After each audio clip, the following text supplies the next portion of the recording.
我老公他不爱我，连自己的亲生骨肉也一样不爱，只因为这是我用下作手段偷来的孩子。看着他每天跟白月光各种潇洒，我决心开始报复。亲情长相守，真情在人间。大家好，我是秋兰，欢迎观看《真情人间》。我和老公顾长风是奉子成婚，但是他根本就不爱我。婚后更是明目张胆地和初恋在一起。为了孩子，我只能忍受。可是他不爱我，连自己的亲生骨肉也一样不爱，因为这根本不是他爱的结晶。这是我偷来的孩子，我的一切，按照他的话说，都是我用下作手段偷来的。可是我儿子现在断了腿，还在医院打着石膏，他依旧不管不顾，当真是铁石心肠。我和顾长风的相遇还要追溯到3年前。3年前了，我和母亲两人上山砍柴，却不料遇到了野狼。2个女人手无缚鸡之力，又如何能和狼相抗？母亲为了我摔伤了，还被狼咬了一口。就在千钧一发之际，顾长风如同天降下凡，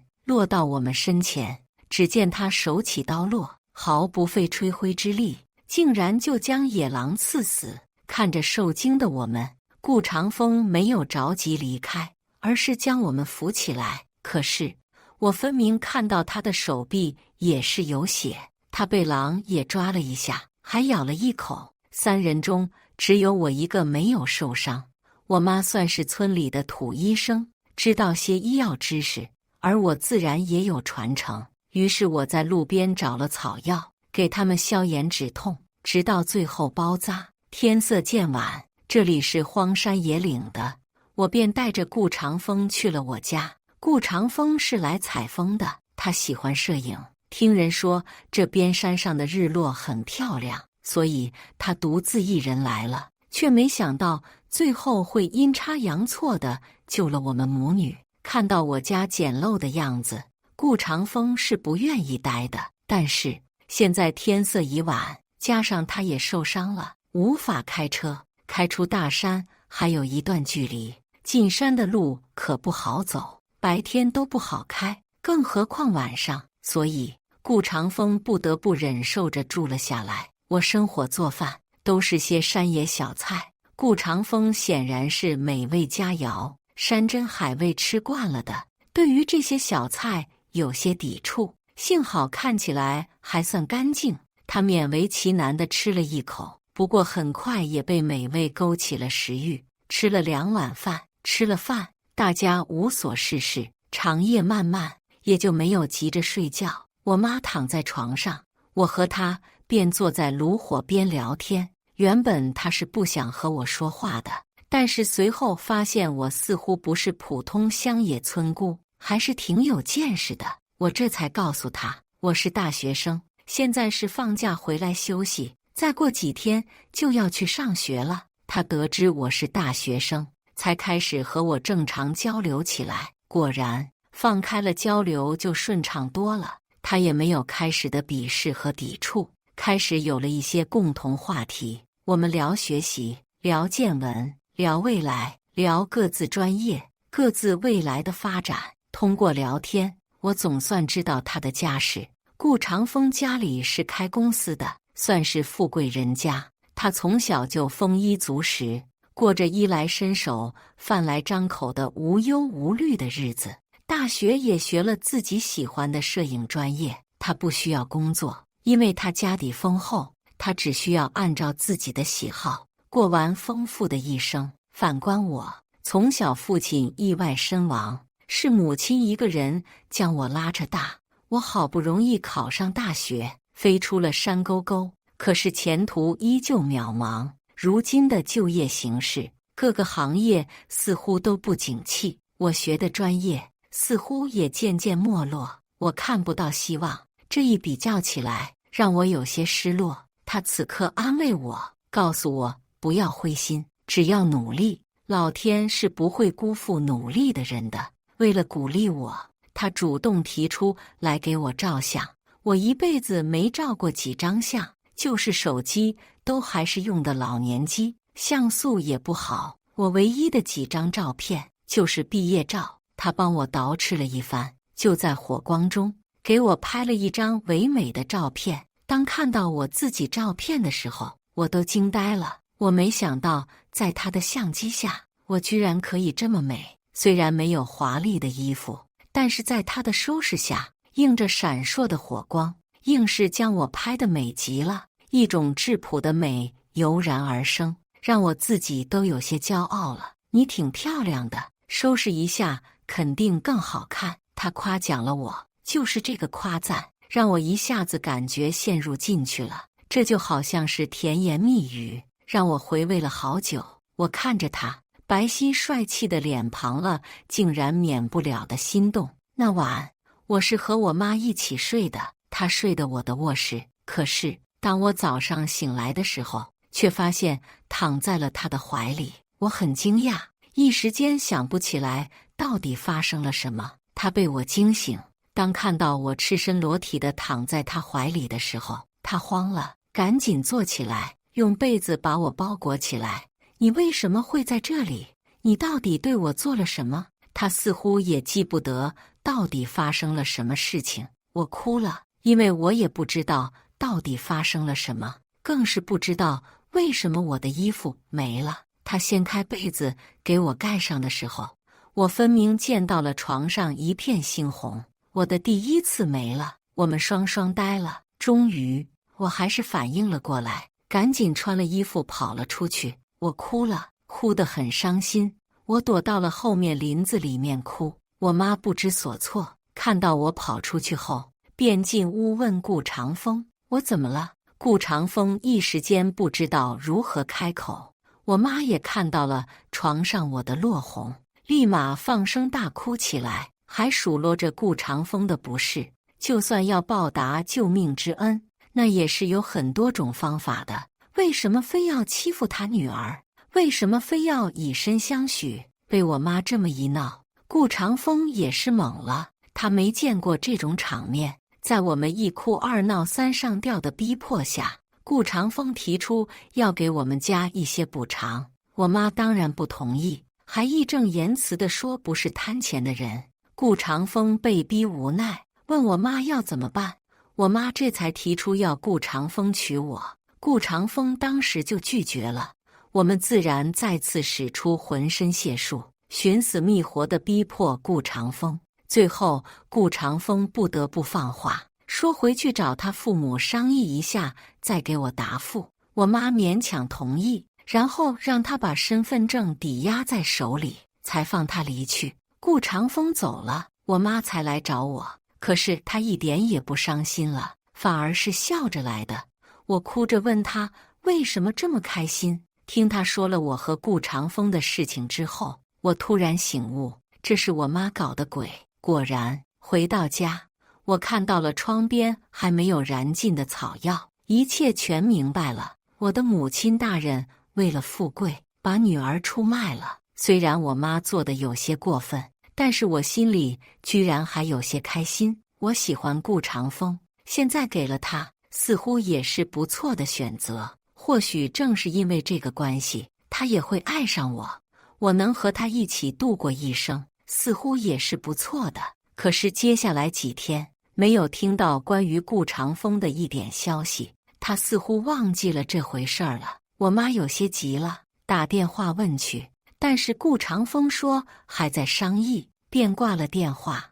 我们一个乡下妇人，除了那点手段，其他也没了，一时间不知道该如何。抵押个身份证似乎也不管用啊，而我也面临着继续上学了，没办法在家里等消息了。于是我独自一人上学去了。我和我妈轮番给她打电话，她要么不接，要么就说还在商议，反正就是一个策略，能拖多久算多久。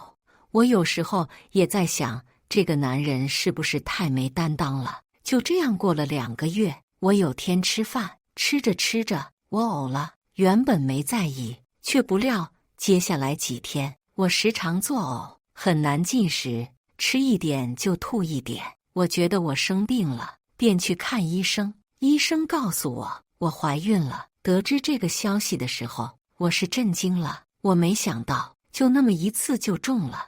我不知道此刻的心情，不知道我该开心还是伤心。我告诉了我妈，我妈一拍大腿，当即表示好事情，事情必成。于是乎，我妈将我带出学校，按照身份证上面的地址找到了顾家。顾长风万万没想到我们真的敢找到顾家来。在他的认知之中，我们一对大山里面的母女应该不敢来城里闹事，更何况还是他们这种有钱人家。可是偏偏我们来了。顾母得知事情来龙去脉之后，给了顾长风几拳，觉得是顾长风欺负了我，可能是受伤了，伤口发炎，身体发烧，迷迷糊糊的干了坏事。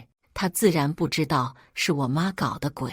但是不管如何，事情发生了就要负责。顾母还是有些担当的，最重要的是她早就想抱孙子了。于是顾母提出让我们结婚，顾长风立马大闹了起来，死活不愿意。顾母劝说，我妈在一边闹，可是顾长风似乎铁了心不愿意和我结婚。我很失落，就算不喜欢我，也没必要这么抵触，可以好好说，没必要大闹。可是最后我才知道，原来他有喜欢的人了，两人早已约定好要厮守终生，他是不会娶我的。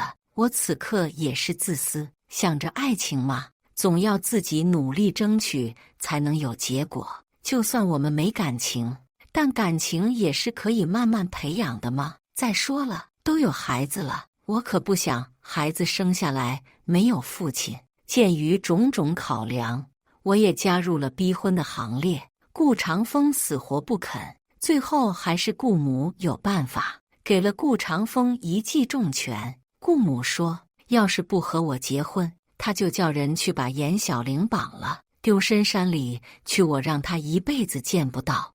我第一次听到了顾长风白月光的名字，顾长风哭了。作为一个大男人，为他的白月光哭了，他妥协了，也是为了他的白月光。我们举行了婚礼，即便是没有毕业，但是即便是结婚了，顾长风依然没有再碰我一下，甚至在家我们都是分房睡。我妈得了一套房子，住进了城里，她很得意，逢人便开始炫耀，说自己是某某公司董事长的亲家，说自己城里面也有房子了等等。可是他这么放肆，总有言多必失的时候。在一次和人聊天的时候，喝了2口酒，这一下就没控制住，便将自己如何用药将女儿送到金龟婿床上的事情讲了出来。偏偏听者认识严小玲的母亲，然后就把这件事宣扬了出去。于是乎，很快整个顾家都知道我们母女骗婚的事情。顾长风知道后，大吵大闹了一番。这一次连顾母都不愿意再帮我们了，但是看在孩子的份上，他们没有要求我们离婚，可是对我们的态度彻底变了。我记得我生孩子的时候，疼得死去活来，可是顾母都没有来看我，只是吩咐了私人医生照顾一下就好。而顾长风却更是过分，居然明目张胆地带着严小玲来到我床边，指着我的脸对严小玲说，就是这个不要脸的女人，娘俩合计勾引我，才怀了这个孽种。你看她现在痛苦的死去活来的样子，解气不？这是她自找的，怪不得别人。我们玩去，让她一个人在这里拼命生孩子吧。说完，她拉着白月光走了。我在床上疼得翻来覆去，足足生了1天才将儿子生下来。看着怀胎10月生下来的儿子，我觉得知足了。原本我以为只要给顾长风生了儿子，他一定会看在儿子的份上，不再和白月光好，会和我还有孩子一起快乐的生活。当初他母亲不也是因为孩子才逼着他娶我的吗？但是我错了，大错特错。孩子不但没给我带来幸福，反而让我多了一个束缚。顾长风依旧在外面和白月光花天酒地，打得火热，而我一个人在月子里面受罪，因为刚生产，还有些痛，行动不便，可是根本没人照顾，就是我妈都一天天不知道跑哪里玩去了。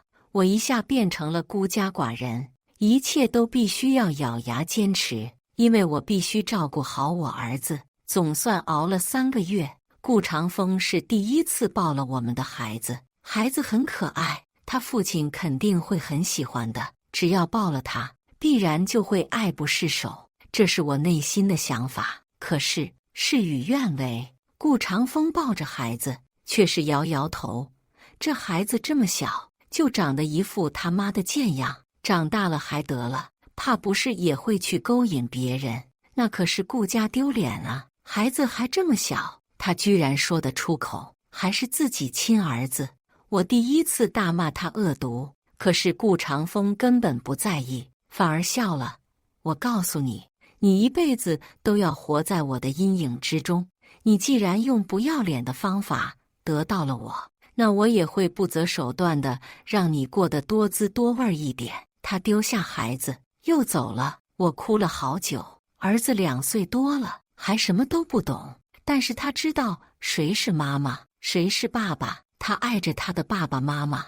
我那天正在房间里收拾，外面传来了哭声，我一紧张，慌忙跑出去看，就看到我儿子挂在别墅铁大门上，他的腿就这么以一个意想不到的角度被大门折断，挂在上面。我将他取下来的时候，心都要疼死了。他还不忘指着顾长风使出的方向，不断地叫着爸爸抱抱，爸爸抱抱。我后来看了监控才知道，他追着顾长风出去，要顾长风抱，可是顾长风根本没搭理他，开车扬长而去。我儿子去推大门，一脚踩进了大门镂空的铁条里面，身子前扑，推开铁门，铁门就这样打开，顺带将他的腿给掰断了。我急忙送医院打石膏，医治了大半天，才总算安顿下来。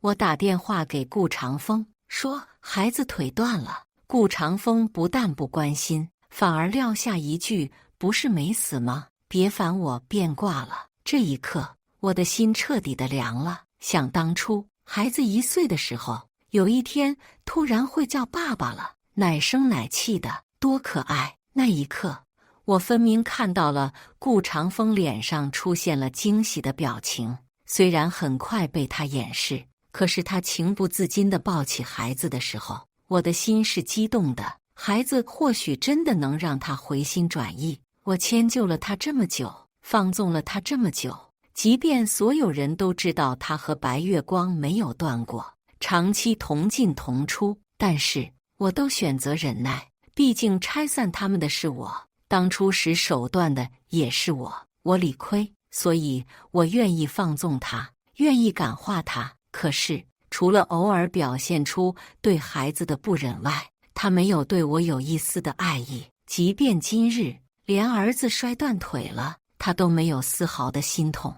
我分明听到电话那头传来严小玲以及他们的几个朋友在唱生日歌的声音。儿子断腿，爸爸陪着别的女人过生日，这种事情我还能忍的话，那我也就不配做人了。我回家收拾了东西，然后写了一份离婚协议书，就放在了客厅茶几上。在医院，我陪着儿子，让我妈也收拾了，准备回乡下。我们不愿意，可是我去意已决，坚决离婚。他也知道，一旦我离婚，那么他现在能享受到的一切都将化为乌有，所以他想先稳住我，慢慢再说。所以他不舍得回去了老家。当晚，我接到了顾长风的电话，他主动打给我的次数，怕是双手都能数得过来。你放桌上的离婚协议是什么意思？顾长风第一句就在质问，能有什么意思？不就是字面意思吗？我要和你离婚啊，我已经签了字了，你要是没意见，那就签了吧。我淡淡的说道。换做以前，只要他生气，我会想办法伏低做小，迁就他，哄他。可是现在我一切释怀，反而激不起一点的情绪了。这或许就是心死了吧。可是顾长风不干了，大骂道：陆遥，你个贱人，你以为你想离婚就离婚吗？我告诉你，不能够。我顾家不是你想来就来，想走就走的地方。你本来就不爱我，和我结婚也不过是因为孩子。既然你不爱孩子，更不爱我，那何必还将我们母子继续留在身边做什么？再说了，我们母子离开了，你才能安安心心的和你的白月光在一起，不是吗？我告诉你，陆遥，你想离婚，门儿都没有。我告诉你，当初你们娘俩用手段偷了我的人，逼着我娶你。我从知道那一刻起，我恨不得把你碎尸万段。你们母女真的狼心狗肺，将仇报。我好心救了你们的性命，到头来合谋算计我。既然逼着我娶了你，现在又想将我甩掉，我告诉你了，门儿都没有。你这一辈子既然嫁入了顾家，就一辈子是顾家的人，死了也是顾家的鬼。我要你看着我和别人欢好，看着我和别人双宿双栖。我要你在顾家的每一分每一秒都无比痛苦，想要逃离顾家，你这辈子都别想。我要你满心嫉妒，却又无可奈何，又逃不掉，一辈子活在痛苦之中。他如同入魔一般，疯狂地咆哮着。我心里难受，只说了一句你好好考虑，便挂了电话。让我没想到的是，原本我以为顾长风会追到医院来质问我，却是不料来的是严小玲。这算是我和严小玲最正式的一次见面。陆小姐，我们又见面了。严小玲笑着打招呼，我没理会，淡淡的道：你貌似走错房间了，你男人应该在大别墅里面。严小玲摇摇头，我就是来找你的。听说你要和顾长风离婚。我突然眼前一亮，看着他说道：是啊，他不爱我，爱的是你。既如此，我给你让位，成全二位。你可有什么好办法让我们离婚吗？显然严小玲也没想到我会这么坚决，原来他还只是试探的。看他迟疑，我立马给他分析了情势，出主意。你看，当初我和顾长风也是奉子成婚，为什么你不能效仿？你和顾长风在一起这么久，居然都没想着要个孩子。当初他不愿意娶我，是他妈想要孙子，才逼着我们结婚的。只要你怀了孩子，那么到时候他肯定要和我离婚娶你啊。你们有了爱的结晶，他肯定会想方设法的给孩子一个名分，不可能让他成为私生子。所以我们离婚，你们入住，一切都能心安理得的坐享其成了，何乐而不为？他显然心动了。严小玲有些不信，你说的可是真心话？既然你都找来了，肯定也知道顾长风收到了我的离婚协议。我这么坚决有诚意，怎么可能不离？你放心，我会带着孩子远走，绝对不会打扰你们一家子。严小玲从包里掏出一张卡，这里有100万，希望你说到做到，有钱不拿白不拿。我赶紧市侩地将卡收起来。放心，有你帮忙，这个婚我离定了。严小玲是心满意足，胸有成竹地走的。我没想到严小玲居然也有些头脑简单，怀疑我是欲擒故纵，所以送了一张卡，好让我见好就收。不过正中下怀，严小玲和我保持了联系。她一边极力的要怀上顾长风的孩子，我一边不断的催促顾长风签字。顾长风当然不乐意，不断骂我，最后不厌其烦，竟然拿儿子来威胁我。顾长风说，只要我离婚，那么儿子就要留到顾家，因为我没有能力给儿子好的未来。如果法院要判给我，那么他也会想办法把儿子偷走的，即便是送人也好，丢到远处去也罢，反正就像当初我一样，用卑鄙手段就是了。儿子是我的命，我怎么可能真的让他做到这个份儿上？所以现在行得通的办法，只能是让他主动放弃我们，选择离婚。而唯一的途径，就是严小玲赶紧怀上孩子。我反过来开始催严小玲了。严小玲也是焦急，暗地里吃药、打针、算命，各种方法用尽，就是没能怀上孩子。在一次电话中，我们聊着聊着，我突然来了一句：有些人家想要孩子却怀不上，便想着借腹生子，要是推广一下就好了，你说呢？我明显感觉到严小玲愣住了，好半晌才支支吾吾地指着我，说我胡说八道。挂了电话，我笑了。顾长风，曾经我喜欢你是真，我妈骗你，用计得到你也是真，但是前提是我真的爱你，才愿意在后来的日子迁就你，忍受你的无耻。可是如今我醒悟了，那么你也该看看，这个世上真的还有人会如我一般真心待你吗？好巧不巧，严小玲这个女人确实有些放肆了，居然去夜店借夫生子。而那天晚上，我去外面给我儿子买烧烤，正好在夜店附近，我看到严小玲挽着一个男人的手走出来，我在后面拿出手机拍了几张照片，还录了视频，随后跟着他们，看着他们一起进了旁边的宾馆。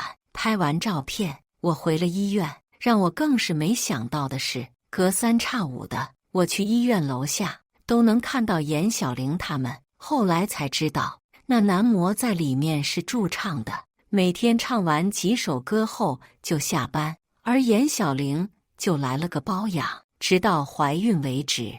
我也隔三差五的拍了一些照片，有备无患。神奇的是，以前顾长风和严小玲在一起这么多年都没能怀孕，却和夜店男模混了半月，居然就真的怀孕了。这段时间我在外租房照顾孩子的伤，再也没有回去那个家。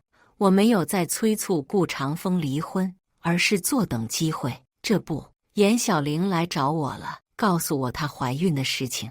我问她是不是顾长风的，严小玲斩钉截铁地说当然是顾长风的，她只和顾长风发生过关系。我笑了，没有戳穿。果然，有了爱的结晶之后，加上严小玲在顾长风耳边抱怨没名没分，所以顾长风还真的打电话给我，同意离婚。出于人道，孩子自然归我。而婚后我没有上班，没有收入，而他也没有工作过，因此我们双方没有什么共同财产。他现在所拥有的一切都是他父母的，所以我算是净身出户。但是他需要支付抚养费，顾母便给了100万，一次性支付了抚养费。这下子我便有了200万身家了。我们顺利的离婚了。为了孩子好的教育，我买了最好的学区房，小面积，花了接近150万。但是我不心疼，原本以为我们就这样散了，再也不会有瓜葛。可是顾长风找我了，见到他我很意外，他却将一张红色的请柬递到我手里。3天后，我和严小玲结婚，你必须来参加。我奇怪便问为什么？顾长风的恨似乎还没有消失。我要你看着我幸福，我和最爱的人结婚，并且很快也会有孩子。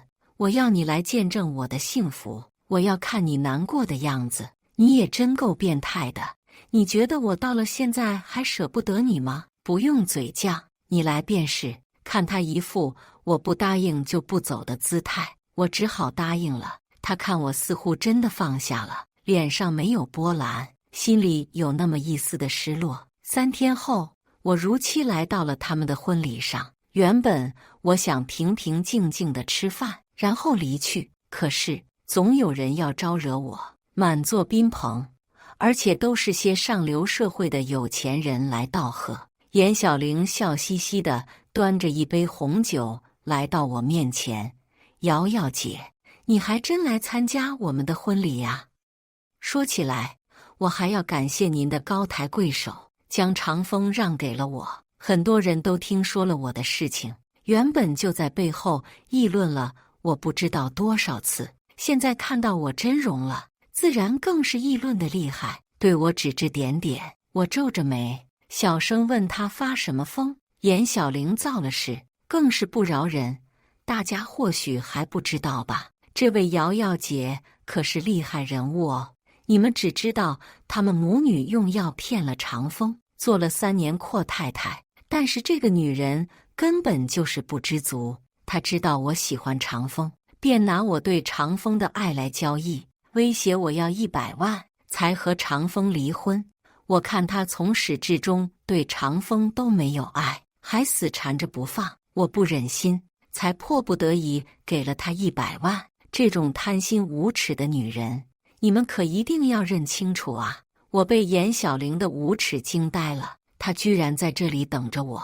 我环顾一周，看到大家对我的指指点点，最后我看向了顾长风。顾长风脸色淡然，不阻止，反而还始终挂着微笑。看来他也是存了心要我难堪。既然如此，就别怪我无情了。我上前2步，直接从他们中间穿过，然后直接走到舞台上，抢过司仪的话筒，扫视了一周，然后开口说道：看来我在各位名流中间还挺出名的，既然这样，我也就不多做自我介绍了。众所周知，我是靠手段得到了顾长风，还因为那么一次就怀上了孩子，成功的母凭子贵，当上了顾家少奶奶。但是我的心里话却是一直爱着顾长风，这点毋庸置疑。即便这几年我受尽顾长风冷眼，受到他的冷嘲热讽，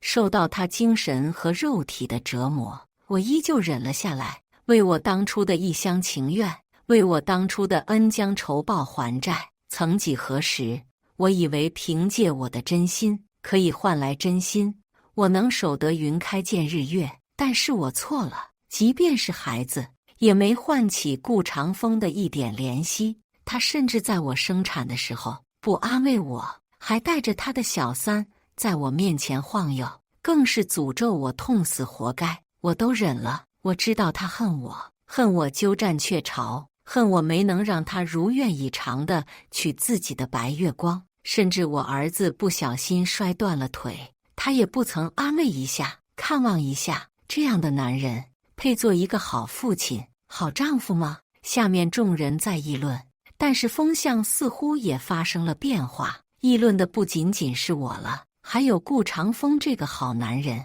我却是没停，继续大声说道：他顾长风如此绝情，我仅仅是最初对不住他，此后一直将就他。可是他呢，婚内明目张胆的出轨，对孩子不闻不问，对老婆漠不关心。如此的一个冷血的男人，又如何配大家赞颂？顾长风满脸黑线，上台来就准备抢我话筒。我大声道：放心，我还有几句话就说完了。高门大户的在台上撕扯，成何体统？别再丢了你的气度。顾长风愣住了，他从来不知道我的口才这么好。我借此继续说道：所以我让位了，让给这个他爱的女人。这个女人明知道顾长风有老婆，却又明目张胆地给人当小三，也算是英勇了。两人果然是一对璧人，我衷心祝福。我也的确收了严小玲100万，那是他给我打定心丸，他害怕我不离开顾长风，只是说说而已，所以拿了100万给我，让我一定说话算话。我本来就缺钱，送上门来的钱不要白不要，所以我笑纳了，受之无愧。一番言论之后，大家议论纷纷。现在大家议论的对象早已不单单是我了，其中是非对错就留给大家评说吧，反正我也不会掉块肉。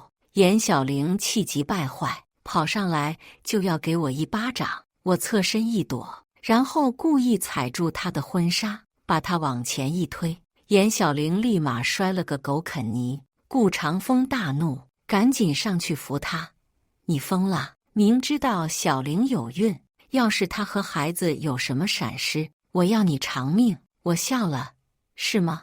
你以为她怀的是你的孩子吗？我当初怀了你的孩子，你还拉我去做了亲子鉴定，这一次你何不试试鉴定一下，不吃亏？别喜当爹了，还沾沾自喜啊！严小玲大骂我胡说八道，但是眼神闪躲，明显的有些心虚。我直起身来，拿出一个 U 盘，笑着对顾长风说道：我有个礼物送给你，祝你新婚快乐，你要接好了，千万冷静。说着走到一边设备前，拔掉婚庆设备，把我的 U 盘插上，然后大屏幕上面那原本幸福甜蜜的婚纱照就变成了严小玲搂着男模卿卿我我的朝酒店走的画面。我还特意设置了水印，将时间特意放大了，明眼人一看就知道这是什么时候发生的事情。